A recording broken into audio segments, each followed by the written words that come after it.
Valen, yeah, a very, very good morning to you. Isn't that a beautiful photo that you had there just a moment ago with Winnie Mandela and, of course, our late President Nelson Mandela posing together? Well, this is where we are. This is the type of photographs and the type of memorabilia that you will find here at this Center of Memory, and it is a magnificent place to come and visit. I mean, I think when you talk about heritage, you talk about a place like this that embodies so much about our heritage and the formation of the South Africa that we know today. Even though this was not a time when Mandela was president of South Africa when he served here. This was between 2002 and 2010 when he, of course, finally retired from all form of work. That was in 2010. But the things that took place here and the events that took place, absolutely incredible. Now let's talk about heritage. Let's talk about what this 50th anniversary means to us as South Africans.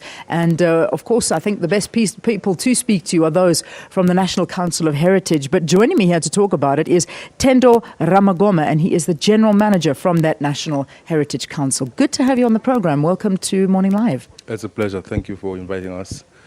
Tim, let's talk about that heritage. Obviously, it's places like where we're broadcasting from. It's events like the 50th anniversary of the sentencing of the Rivonia trialists that all form part of our heritage. But that moment in history, how important is it in our heritage?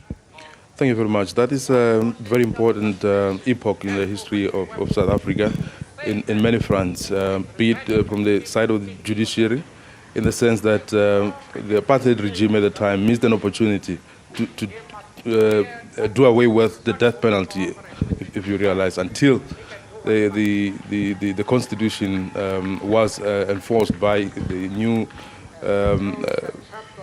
judiciary, so to speak, to pronounce against the death penalty. But way back then, it was mandatory that our icons, upon their conviction, were to face the gallows, but it did not happen. Yeah. On the other front, this is a very important milestone in the sense that, in line with our mandate as the NHC of building a nation proud of its heritage, we need to promote, we need to record our heritage and make it relevant to our people, and also link different epochs with the role players, that is the icons of our struggle, so as to ensure that we are able to link that kind of history with the recording of other unsung heroes and heroines of our struggle.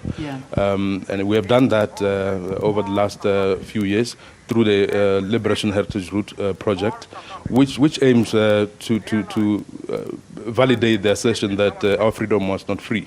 It was really through pain and suffering of the icons like Madiba and many others that we're celebrating today.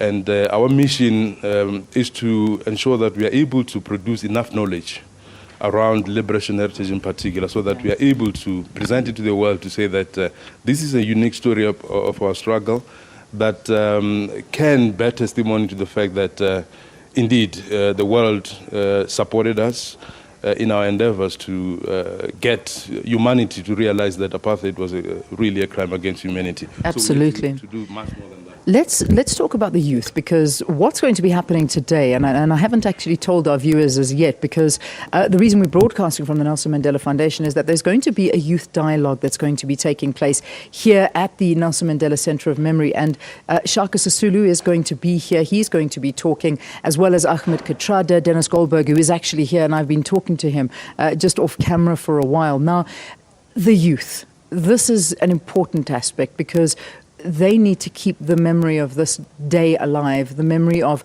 the events that unfolded in South Africa's history, to realize how fortunate that they are. How do you do that in terms of keeping them and having them maintain their heritage? Oh, yes. We do have our own project dedicated towards that. That is the Heritage Education Outreach Program, where we take the youth from grade 10 upward, and we put them together in a camp where they're able to enter into serious discourse about heritage, their own understanding of their liberation heritage, the history of the country, because we have that mandate to ensure that we record the history of South Africa and make sure that we do that not only for the present generation but for the future. So it's a very instructive mandate.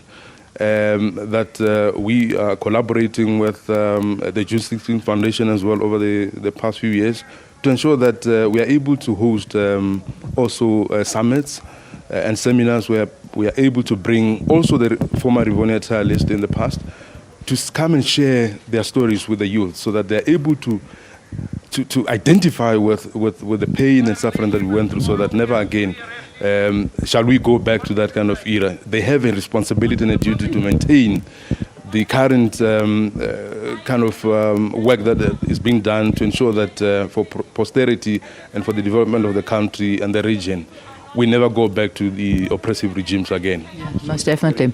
Let's talk about some of the places that South Africans can go to if they want to relive our heritage, if they want to, just be a part and have an in-depth knowledge. I mean, this is one place. You look around you, and this is our heritage. This is everything about where we've come from. And just on the top of my mind, going and visiting Liliesleaf is one place as well that I think people should go. The Apartheid Museum, another place. I'm only talking about areas in Gauteng, because they're all over the place. But I mean, from you as the National Heritage Council, where do you recommend people go? For us, through the Liberation Heritage Route project, we are able to say that having identified the role players and also the sites that are critical, we're able to express liberation heritage narratives through infrastructure development. That is what the Department of Arts and Culture is doing together with us. The idea is to say that places like the Luthuli Museum, for example, is full of liberation heritage materials that can resonate with the youth when they study history of their country. But also there are many other places that are not necessarily World Heritage Sites. The Robben Island, for example, Mabuye Center, you do have the ANC Archives, and many other institutions like the Wits University, History Online. These are centers where the youth are encouraged to go and consume the kind of knowledge that is there. But internally within the National Heritage Council, we are building a resource center so that all the liberation heritage materials and heritage kind of materials that are published and that we are producing are made available even online, so that everybody, be it the youth or any other generation, is able to interface with that. So there are many places.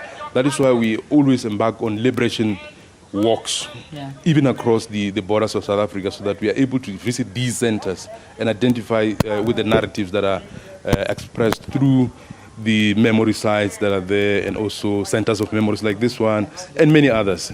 So we can do more only if maybe corporate South Africa can even fund initiatives like that, so that we can record more histories and build more centers where we can tell our stories. Absolutely, and tell the world our story. I know that there's some tourist packages out there, I think, that take the journey of Nelson Mandela through his life as well, which I think is a massive thing. Thendo, thank you very much for talking to us. Thendo Ramagoma is the General Manager of the National Heritage Council here in South Africa. Thank you.